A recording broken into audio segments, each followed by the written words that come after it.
Please be seated.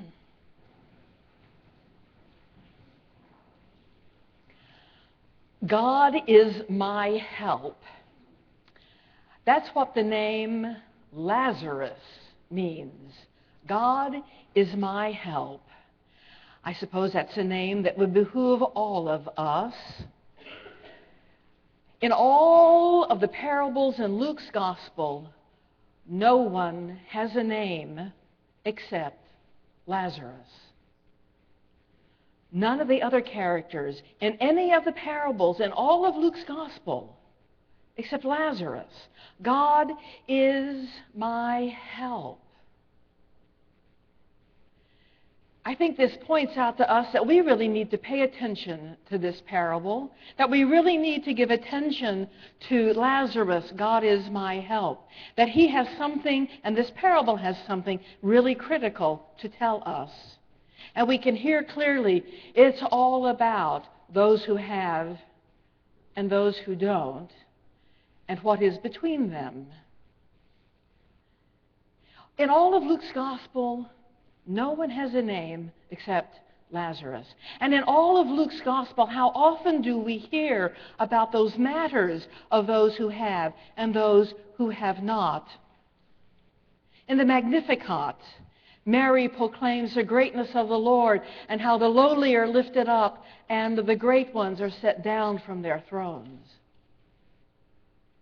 When Jesus teaches on the plain, he talks about how the poor are blessed, but cursed are those of you who have now. And in Jesus' life, at the very beginning of his ministry, when he walks into the synagogue, takes the scroll of Isaiah, and he proclaims his own ministry. The Spirit of the Lord God is upon me because he has anointed me to preach good news to the poor. So today we need to hear something about those who have and those who have not, and what is in between them. You know, when we look at the two characters of Lazarus and the rich man, and we look closely at the text, we see that the rich man is not portrayed necessarily as someone who is one of the 1%.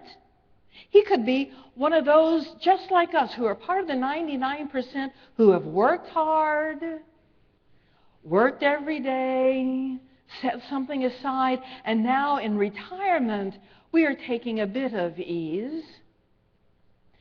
And Lazarus is not portrayed as some drunkard or an addict or someone who lived a life of riotous living. Maybe he's just someone who lost his job for the third time and can't get another one. So there's not a whole lot of this character is absolutely good and this one is absolutely bad. It's like there's some of each of us in these two people, perhaps.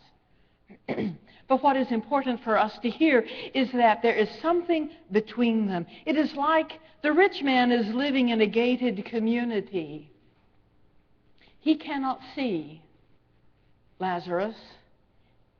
He cannot look him in the eye. He does not know, perhaps, that he has great needs.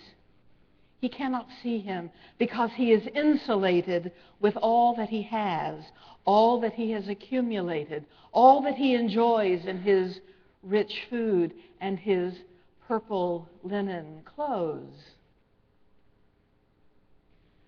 God is my help. There is this wall between them. And then they die. The rich man is buried.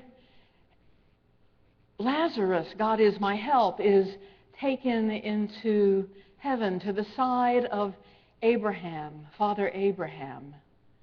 And the rich man looks up in those reaches and longs that this chasm might be bridged. He longs for just a bit of water. And he says, Father Abraham, please send Lazarus to give me just a bit of water to cool the heat. He does not even ask Lazarus himself. He still cannot look Lazarus in the eye or address him directly, but goes around him. No relationship at all there. He goes around him. Father Abraham, please. And Father Abraham says, nope.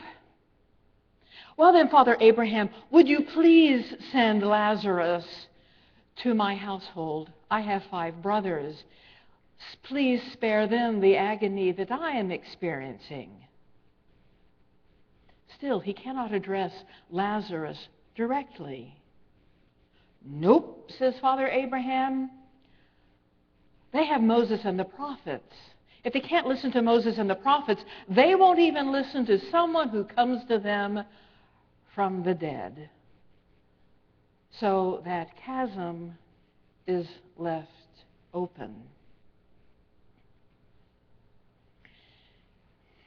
I find it fortuitous that we have these lessons today, these lessons about this wall, this protection that the rich man has had, this insulation that he has experienced, this wall, because I'm about to begin my sabbatical, and as I mentioned to you several weeks ago, it's all about walls and doors for me, because I wanted for several years to be able to help folks get between Israel and the separation wall and get to their farms and the doctors and the schools on the other side of that wall. So walls and doors are very important to me today.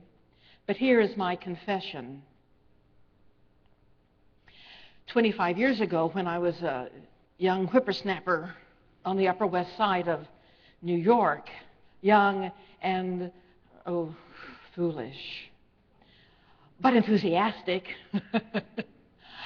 I could look everyone in the eye. And I tell you, in my office way back in this hallway, I could meet with shysters and addicts and some people who were truly down on their luck, and people who came into our tutoring program and stole the dictionary so they could sell it on the street. I could meet with all those people and look them directly in the eye. And now I feel this need for Lazarus to come and bridge a gap for me, to make a door in a wall, because I confess to you today that sometimes it is hard for me to look some people in the eye. Some people who are not so much me like I am me. That is my confession. And Father Abraham said to the rich man, even if someone comes back from the dead.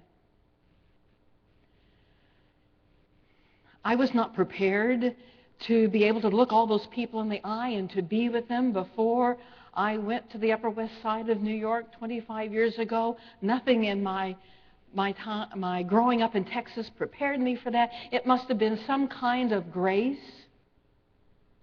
But we have someone, our grace, who did in fact come back from the dead, who was raised from the dead. And by virtue of his life and his death and his teaching and his healing and his resurrection and his promises,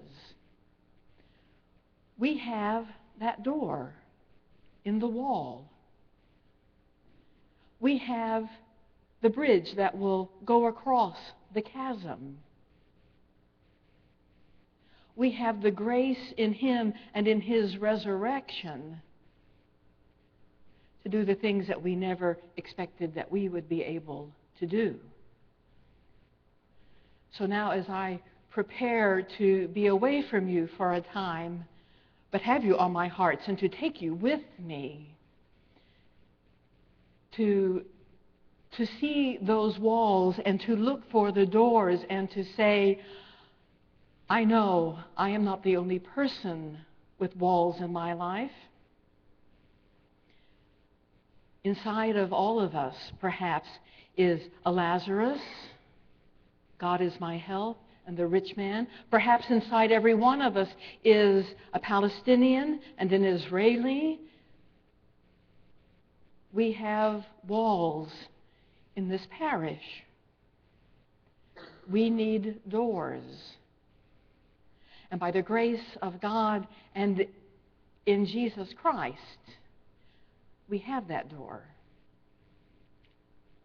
We have that door. And in his promises, we will be able, in fact, to look everyone in the eye.